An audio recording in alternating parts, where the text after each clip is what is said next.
A eso es a lo que vayan a llamar cultura pop, cultura popular, los norteamericanos. Es la cultura en la que se encuentran con la misma emoción, de alguna manera podríamos decir, la gente más sencilla y la gente con mayor desarrollo en términos intelectuales. Digo, era mucha osadía en esos tiempos llamar a eso cultura popular, porque era la cultura de las masas urbanas. Pero de hecho, evidentemente, eso tiene un precio. El precio es que en gran medida nos va a quedar siempre, a los que estudiamos estos procesos, la pregunta: el cine de Hollywood, las caricaturas, los cómics, ¿reflejaban la cultura de las mayorías o fueron las grandes moldeadoras de la cultura de las mayorías? Indudablemente, la respuesta es las dos. El cine de Hollywood, el cómic, la publicidad, no van a ser mero reflejo de la cultura de las mayorías, de la cultura de América, como escribe Warhol en los textos que hay a la entrada de la exposición, sino que van a contribuir enormemente a moldear la subjetividad, los gustos de las culturas de las mayorías. Pero solo las pueden moldear porque de alguna manera se hacen cargo de ellas. Esto es lo que yo he llamado la mediación. La mediación es que los medios de comunicación, sean cómics, sea cine, sea publicidad, en el medio que sea, no pueden moldear las subjetividades de la gente sin hacerse cargo en alguna medida y en alguna manera de los gustos de la gente.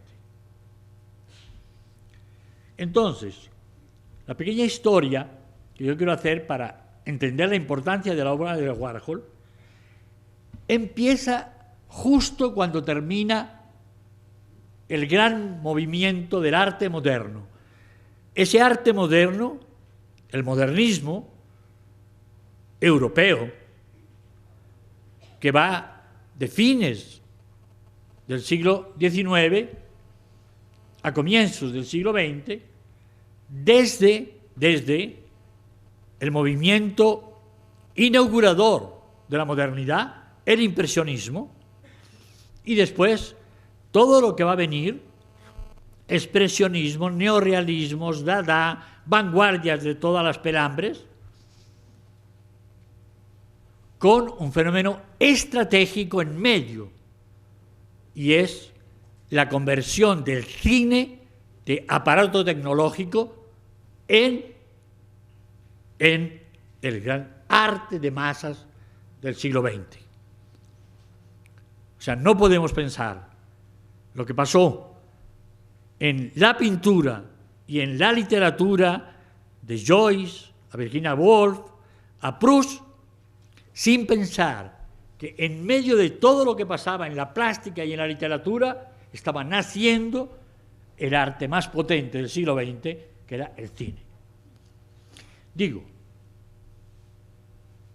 hay un momento en el que empiezan a entrar en crisis, y tiene mucho que ver, indudablemente, su relación con la Primera Guerra Mundial, que en 1930, 30-35, digo, ahí va a comenzar otra historia.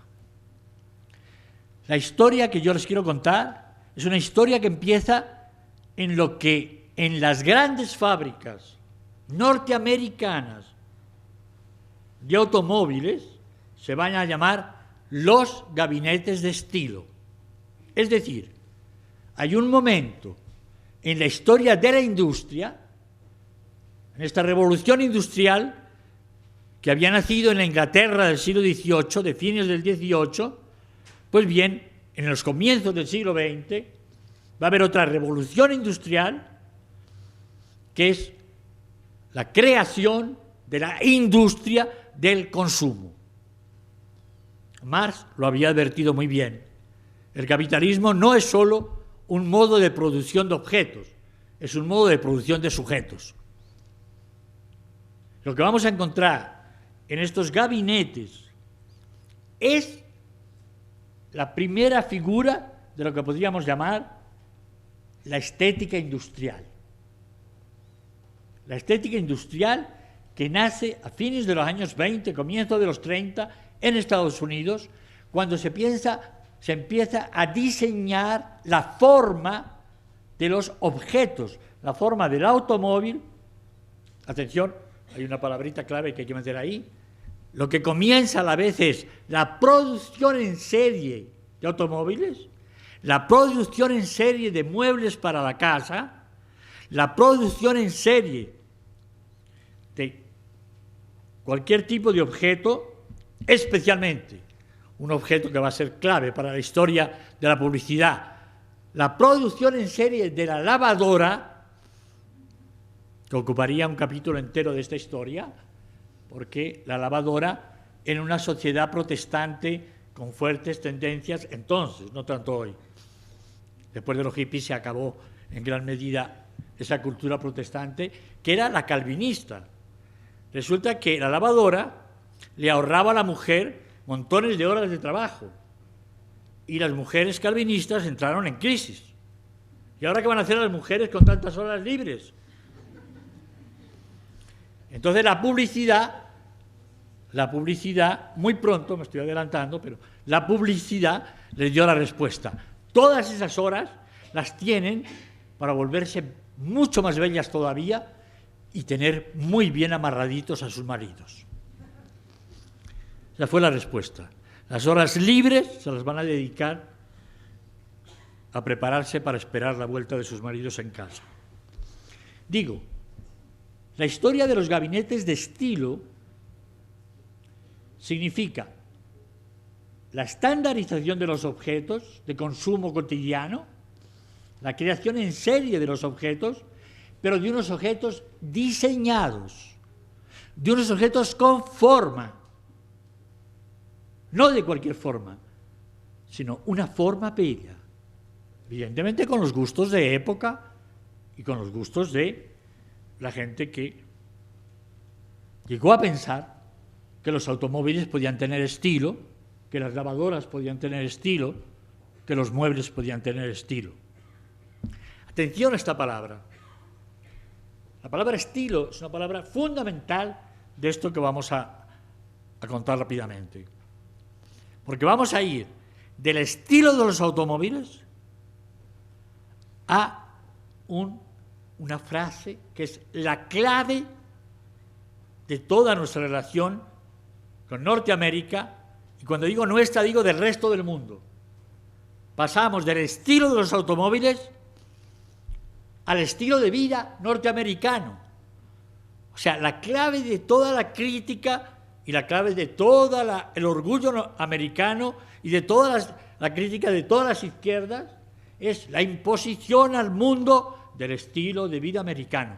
Pues esto empezó diseñando automóviles con estilo, diseñando muebles, diseñando lavadoras con estilo. Es decir, como una pequeña obra de arte en serie. Díganme si esto no es un antecedente de Warhol. Cada objeto convertido en un objeto de arte en serie.